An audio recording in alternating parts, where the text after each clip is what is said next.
जय हिंद दोस्तों, the exam portal के यूट्यूब चैनल पर आपका स्वागत है। हम लोग रेशियो पढ़ रहे थे। पिछले क्लास में हम लोगों ने योगफल समान करने पर आधारित जो प्रश्न पूछे जाते हैं उसको समाप्त किया था। और आज हम लोग आप लोगों के लिए रेशियो में ही एक टाइप आता है प्रत्येक पद परिवर्तित करने पर आधारित, ठीक है ना। तो हम लोग आज उसी पे आधारित प्रश्नों को करेंगे जिसमें रेशियो वाला जितना टर्म रहेगा सभी चेंज होगा, सभी क्या होगा, चेंज होगा। उसी पे आधारित प्रश्न हम लोग पढ़ेंगे। इस टाइप का जो नाम है वो है प्रत्येक पद परिवर्तित करने पर आधारित। जितना भी रेशियो वाला टर्म रहेगा सभी चेंज होगा, ठीक है ना। तो चलिए सीधा हम लोग क्वेश्चन पे चलते हैं और देखते हैं कि क्यों चेंज होता है। तो उसके पीछे कंडीशन लगा रहता है, तो हम लोग कंडीशन को अच्छे से समझेंगे, फिर चेंज करके जैसे सॉल्व करना होता है उसको सॉल्व करके सीखेंगे कि कैसे हम इस क्वेश्चन को आराम से कर पाएंगे। तो चलिए सीधा क्वेश्चन पे हम लोग चलते हैं, ठीक है।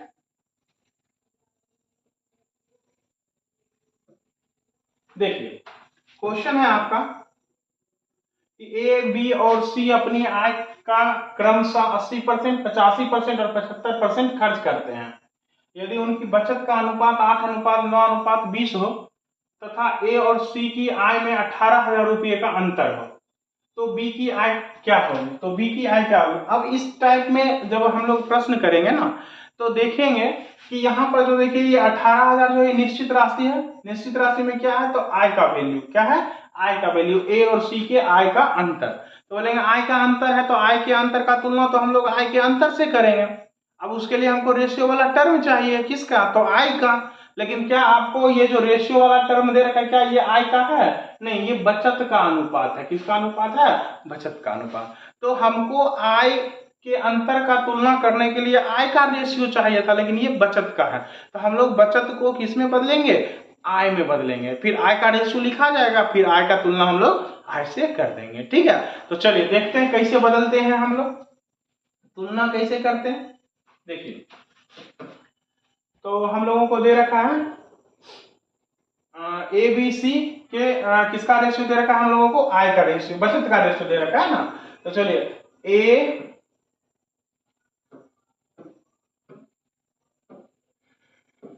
देखिए ए बी और सी के बचत का रेशियो हम लोगों को दे रखा है। कितना कितना दे रखा है, 8:9:20, ठीक है, 8:9:20।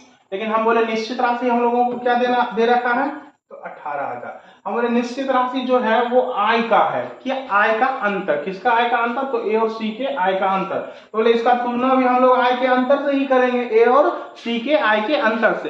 लेकिन उसके लिए तुलना के लिए तो हम तुलना जानते हैं, हम लोग की तुलना जो हम लोग हैं वो करते हैं किससे, तो वो अनुपातिक पद से करते हैं ना। तो अनुपात में भी तो हमको आय का रेशियो चाहिए था, क्योंकि यहाँ पर आय का मान दे रखा है निश्चित राशि में।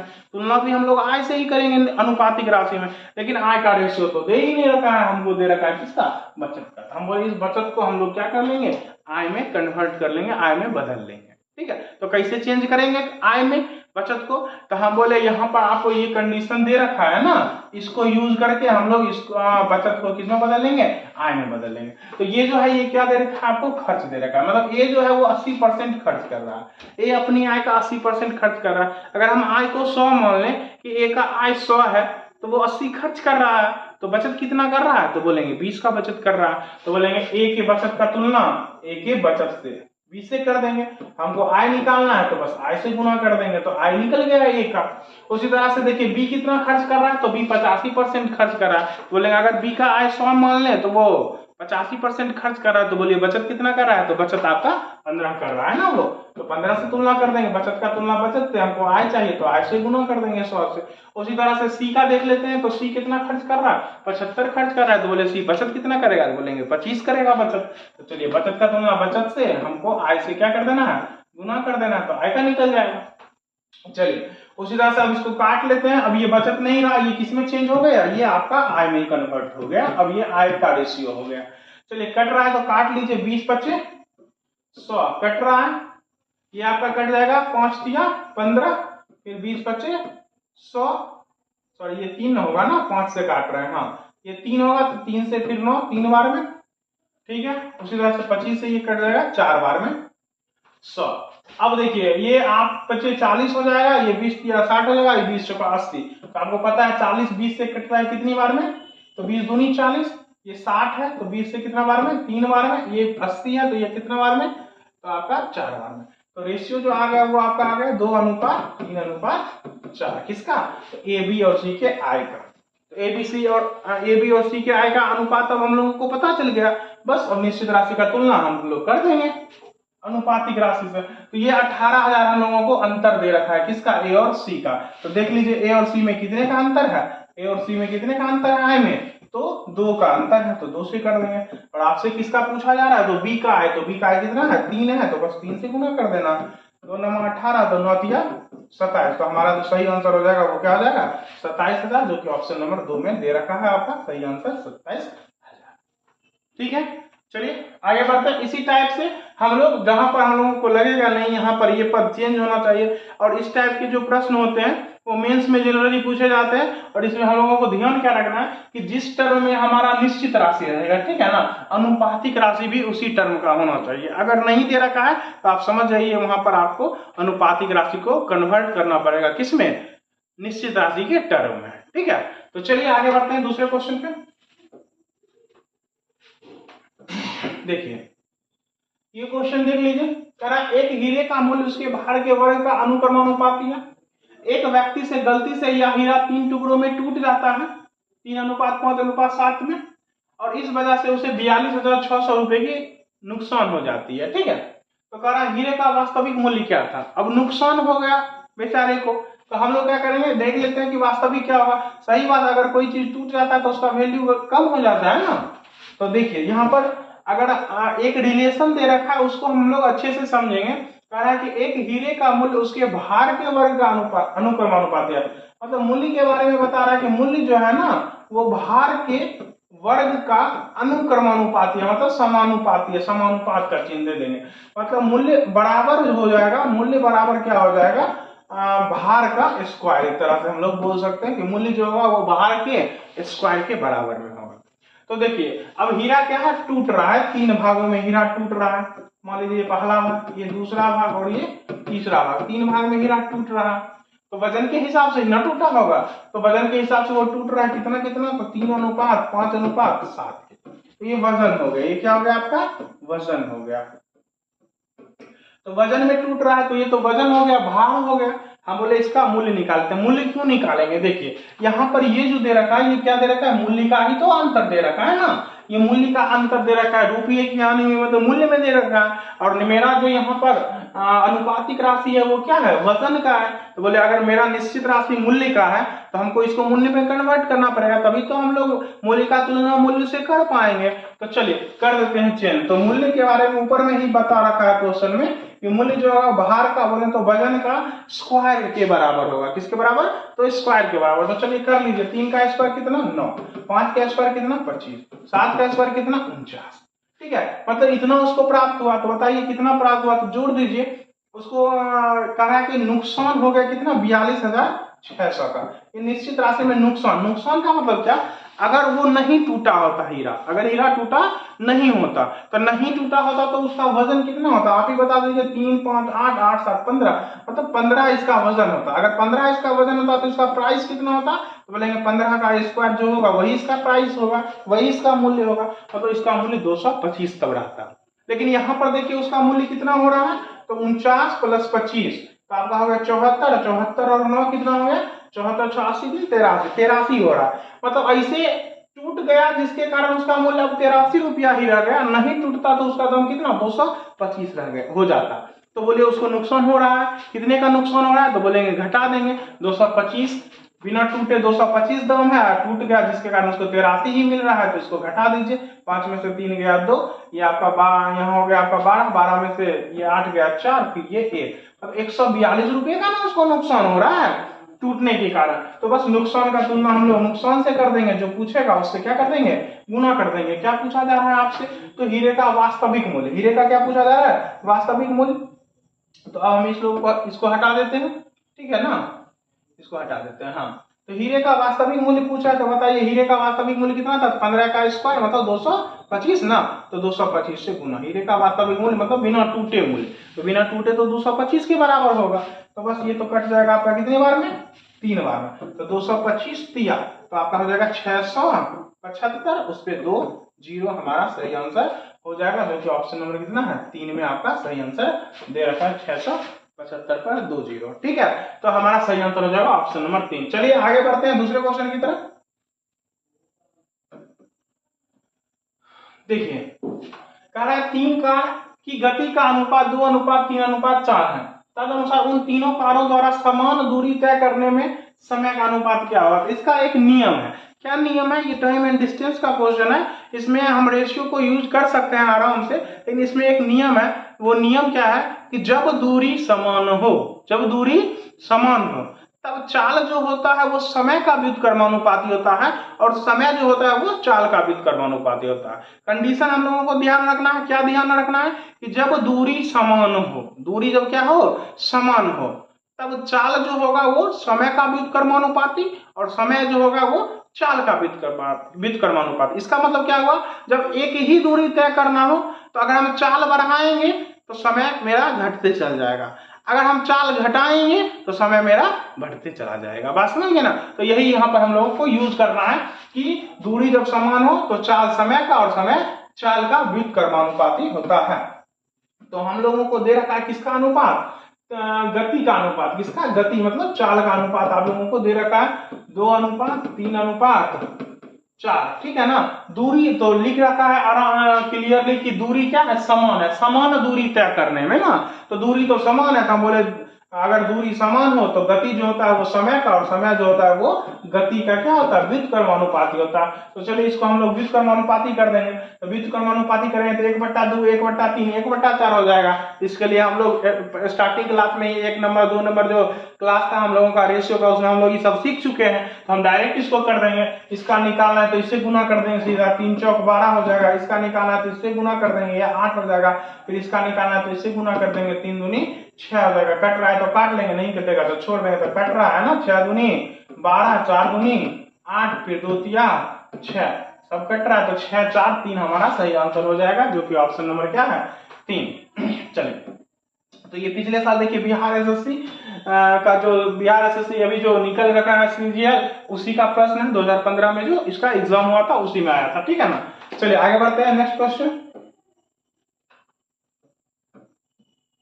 देखिए उसी पैटर्न को यूज करके हम इस क्वेश्चन को भी आराम से कर सकते हैं। ए और बी की गति का अनुपात दे रखा है।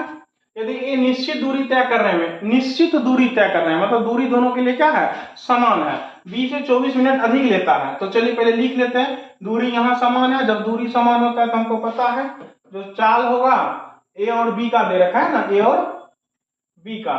ठीक है, गति का रेशियो दे रखा है। सबसे पहले गति का, गति कितना है आपका? 3:5 है। बोले चूंकि दूरी समान है, तो जब दूरी समान होता है तो गति समय का और समय गति का व्युत्क्रमानुपाती होता है। तो समय हो जाएगा कितना? 5:3। व्युत्क्रमानुपाती करेंगे तो एक दूसरे का उल्टा हो जाएगा, 5:3 हो जाएगा। चलिए, तो बी आप कह रहा है कि बी जो है ना वो ए से 24 मिनट अधिक समय ले रहा है। तो देख लीजिए, हाँ, बी जो है वो ए से 24 मिनट अधिक समय ले रहा है। एक सेकेंड, ए जो है, ए निश्चित दूरी तय करने में बी से 24 मिनट अधिक समय ले रहा है, ए अधिक समय ले रहा है। तो देखिए ए यहाँ पर कितना अधिक समय ले रहा है? तो 2 अधिक समय ले रहा है ना अनुपात में। तो तुलना कर देंगे, अधिक समय का तुलना अधिक समय से, जितना भी समय अधिक ले रहा है उसका तुलना कर देंगे हम लोग। अब जो पूछ रहा है उससे गुना कर देंगे। तो बी पूछ रहा है उसी दूरी को तय करने में कितना समय है, मतलब बी का समय पूछ रहा है, तो बी कितना समय लगा रहा है? 3 समय लगा रहा है। तो आंसर हो जाएगा हम लोगों का 12×36 मिनट। कितना हो जाएगा? 36 मिनट हमारा सही आंसर हो जाएगा, जो कि ऑप्शन नंबर क्या है? 2। ठीक है, चलिए समझ में आ रहा है सभी लोगों को? तो हम ध्यान रखेंगे जब दूरी समान हो तो समय चाल का और चाल समय का व्युत्क्रमानुपाती होता है। ठीक है, उसको यूज करके हम आराम से कर सकते हैं ये सारा क्वेश्चन। चलिए देखिए अभी इस क्वेश्चन को, एक कार्य को करने में आदमी, औरत तथा बच्चे 3:2:1 के अनुपात में कार्यरत है। संख्याओं का अनुपात दे रखा है आदमी, औरत और बच्चों का। अब कह रहा है तथा उनका वेतन, वेतन भी दे रखा है। एक आदमी का 5, आदमी को 5 मिलेगा, महिला को 3 मिलेगा और बच्चे को 2 मिलेगा। ठीक है ना? जब 90 आदमी कार्यरत हैं तो सभी का प्रतिदिन कुल वेतन इतना रुपया बनता है। तो कह रहा है एक आदमी का एक दिन का वेतन कितना है वो पूछ रहा है। तो बोले कोई नहीं, हम लिख लेते हैं। किसका किसका बात कर रहा है, तो आदमी का, चलिए आदमी लिख लीजिए, औरत बोल रहा है औरत लिख लीजिए, और बच्चे हैं तो बच्चे को भी लिख लेते हैं। चलिए अब क्या है, दे रखा है संख्या का, ये संख्या का रेशो दे रखा है शुरू में, स्टार्टिंग में क्या दे रखा है आपको, संख्या के बारे में कि संख्या इस रूप में कार्यरत है। मतलब ये 3 है, ये 2 है और ये 1 है, और इनका वेतन भी दे रखा है। चलिए वेतन भी लिख लेते हैं। वेतन क्या दे रखा है आपको, 5:3:2 दे रखा है, लिख लिए। अब कह रहा है कि जब 90 आदमी कार्यरत हो, अब यहाँ पर आदमी क्लियरली लिख रहा है कि आदमी कितने हैं, तो 90 है। तो हम बोले आदमी की संख्या हमको बता रखा है 90, लेकिन यहाँ पर आदमी कितने हैं, आदमी तो 3 ही है। तो हम इसको क्या कर लेंगे, 90 बना लेंगे। कितना बना लेंगे, 90। तो 90 बनाने के लिए क्या कीजिएगा, 30 से गुना। तो इसमें 30 से गुना, तो सब में ना 30 से गुना, तो चलिए इसमें सब में 30 से गुना कर देंगे। चलिए अच्छी बात है। अब आपको टोटल वेतन दे रखा है, तो चलिए हम लोग भी टोटल वेतन निकाल लेते, सभी का कुल वेतन निकाल लेते हैं। तो 30×3=90 आदमी, एक आदमी को 1 मिल रहा है, तो 90 आदमी को कितना मिल जाएगा, 9×5=45, 450 मिल जाएगा। 30×60 औरत 60, एक को 3 मिल रहा है, तो 3 को 60 को कितना मिल जाएगा, तो 180 मिल जाएगा। उसी तरह से 30 बच्चे, एक बच्चे को 2 मिल रहा है, तो 30 बच्चे को कितना मिल जाएगा, तो 60 रुपया मिल जाएगा।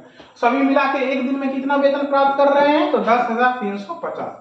निश्चित राशि में 10,350, लेकिन सभी मिलकर यहाँ पर कितने प्राप्त कर रहे हैं, तो चलिए जोड़ लीजिए जरा, 0 0 0 0 हो जाएगा, 6 8 14, 14 5 19 हो जाएगा, 1 4 1 5 5 1 6 हो जाएगा। तो कर दिए सभी का टोटल वेतन का तुलना टोटल वेतन से कर दिया। अब जो पूछ रहा है उससे गुना कर देंगे। तो क्या पूछ रहा है आपसे, तो एक आदमी का एक दिन का वेतन, तो एक आदमी का एक दिन का वेतन कितना है, 5 है, तो बस 5 से गुना कर लेना। 1 0 से 1 0 ये कट रहा है आपका, ये 69 से कितनी बार में कट रहा है, तो 23×3=69 होगा। 3 से काट रहे हैं, 23×3=69, ये 3 से कटेगा कितनी बार में, 45 बार में। कितनी बार में, 45 बार में। फिर सॉरी 45 बार में नहीं, एक सेकेंड, 45 बार में नहीं, 3 से इसको काट लीजिए जरा, तो ये आपका हो जाएगा कितना, 3×3=9, 1, फिर 3 3 चौका 12, 1 5 3 5 15, सॉरी 345 बार में ना, 345 में 0 तो कट चुका है, चलिए 0 कट चुका है, 0 नहीं लिखे हैं। फिर 23 से ही कट रहा है आपका कितने बार में, तो 23 इकाई 23, 23 5 115, 15 बार में। तो आंसर हमारा हो जाएगा 15 5 75 रुपया। कितना हो जाएगा, 75 रुपया, जो कि ऑप्शन नंबर कितना है, बी आपका सही आंसर हो जाएगा 75 रुपया। ठीक है, तो हमारा सही आंसर हो जाएगा 75 रुपया। चलिए आगे बढ़ते हैं नेक्स्ट क्वेश्चन पे।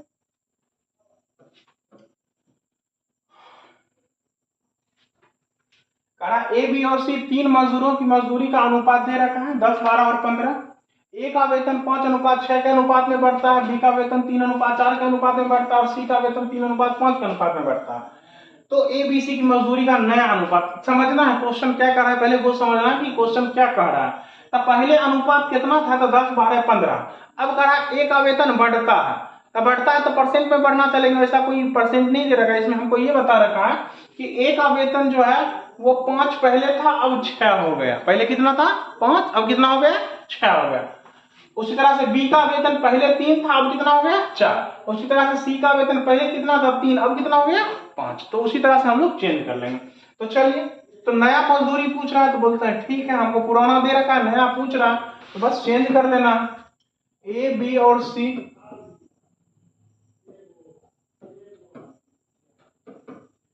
ए बी और सी के बारे में दे रखा है, ये पुराना वाला दे रखा है ना, तो पुराना वाला लिख लेते हैं पहले, पुराना वाला।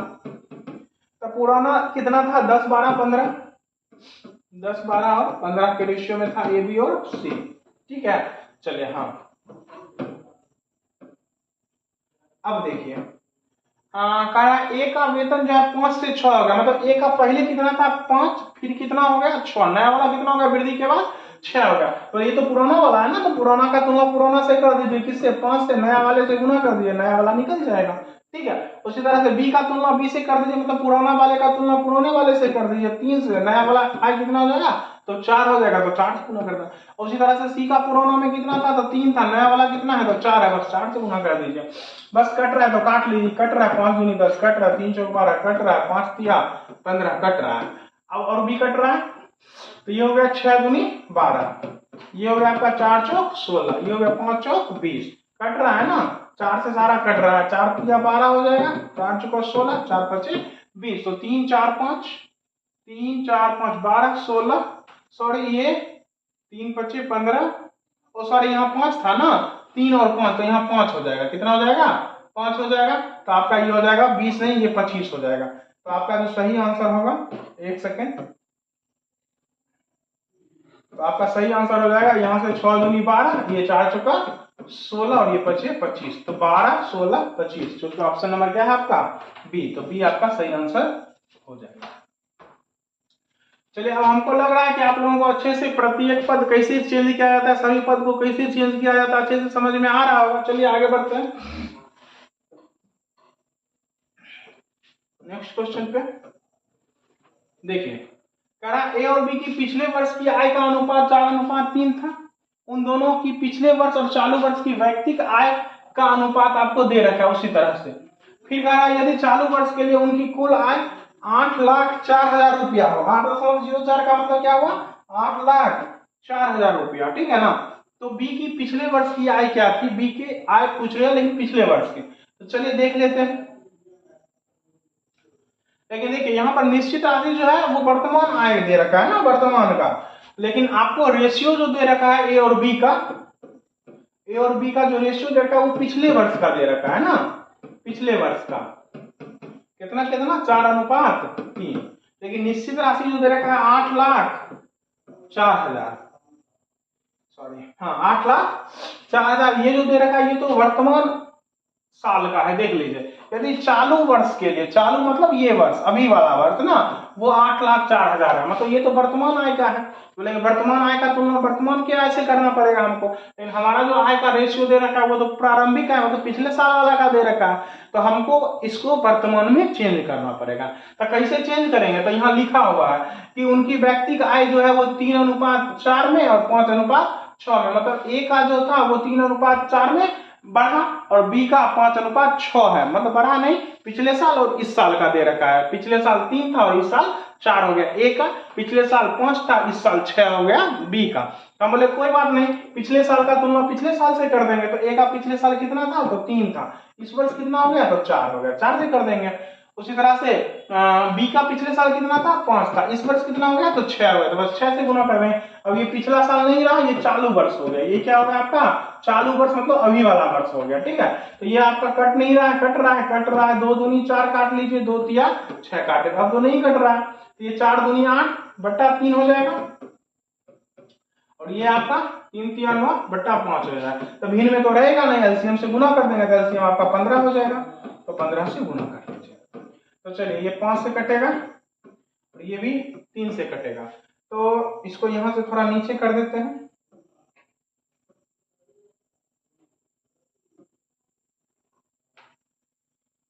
चलिए अब यहाँ नया रेशियो लिख देते हैं, ये आपका 40 हो रहा है ना, 40 और ये कितना हो रहा है 27। तो चलिए अब चालू वर्ष में हमको ए का और बी का पता चल गया, तो ए का कितना हो गया 40 और बी का कितना 27।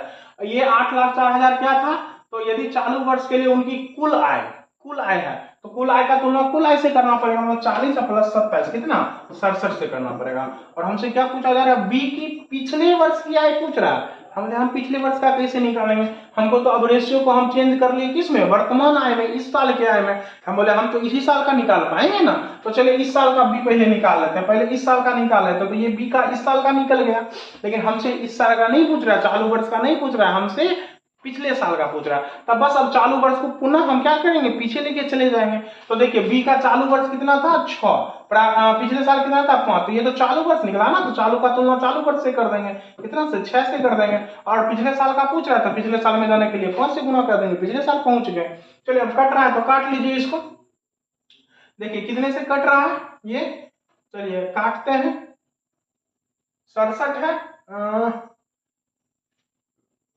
एक बार में काटिए, 67 21 67, तो आपका हो गया 1 3 4 134, 67 दूनी 134, ठीक है। 6 से काटिए, 6 दूनी 12, अब नहीं घटेगा ना, तो चलिए अब तो नहीं कट रहा है, तो ये आपका हो जाएगा कितना 6 दूनी 12, 5 दूनी 10, 27 पर 1 0, उसके बाद 3 जीरो यहाँ पर, मतलब कितना 27 पे 4 जीरो मतलब 2,70,000। तो 2,70,000 ऑप्शन नंबर आपका क्या है, 1 है।